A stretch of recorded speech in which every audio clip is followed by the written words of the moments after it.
Check की भांति है जिसे बैंक की सुविधा पर भुनाया जा सकता है। केटी साह ने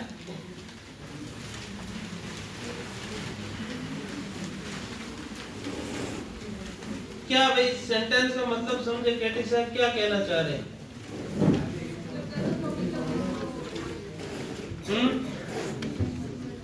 केटी साह ने ऐसा क्यों कहा? संविधान सभा में किसने मत व्यक्त किया कि राज्य के नीति निर्देशक सिद्धांत एक ऐसे चेक की भांति है जिसे बैंक की सुविधा पर भुनाया जा सकता है। बैंक कौन है? राज्य, स्टेट है, ठीक है ना। बैंक अपनी सुविधा के निर्देशक सिद्धांत लागू होंगे, नहीं तो नहीं लागू। बैंक अपनी स्थिति के अकॉर्डिंग इनको निर्धारित करेगा। नेक्स्ट, किस केस में सर्वोच्च न्यायालय ने मत व्यक्त किया कि मौलिक अधिकार तथा नीति निर्देशक सिद्धांत एक दूसरे के पूरक हैं तथा एक दूसरे के लिए बलिदान करने की आवश्यकता नहीं है? कौन से केस में भाई? मिनर्वा मिल्स विवाद में निर्णय दिया एक दूसरे के क्या है? पूरक है। नेक्स्ट, किस संविधान संशोधन के माध्यम से सम का रूप दिया? सबको ही पता है, 44वां संविधान संशोधन 1978। कौन सा अनुच्छेद समाप्त किया था भाई? 32 संपत्ति का अधिकार। 300 क में तो ऐड किया गया है, ठीक है ना।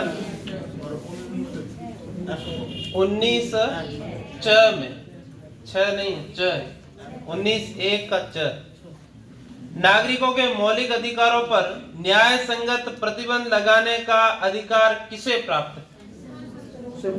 किसको प्राप्त है भाई?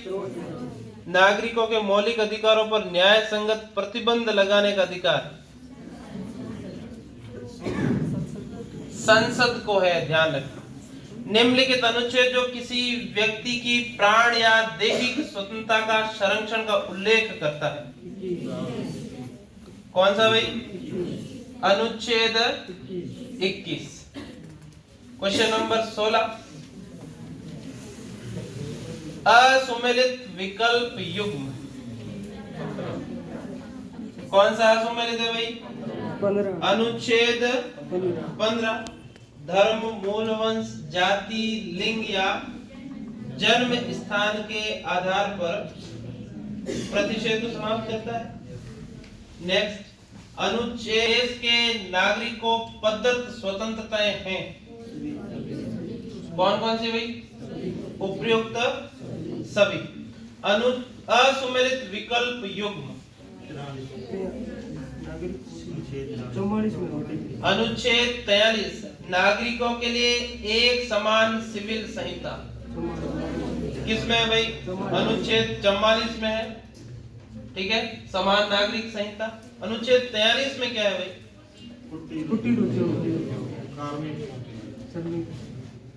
कार्मिक कर्मकारों के लिए निर्वाह भत्ता, मजदूरी की व्यवस्था की गई है 43। सर्वोच्च न्यायालय को किस अनुच्छेद के तहत मूल अधिकारों की रक्षा 5 प्रकार की रिट जारी करने की शक्ति प्रदान की गई? अनुच्छेद 32 के तहत, ठीक है।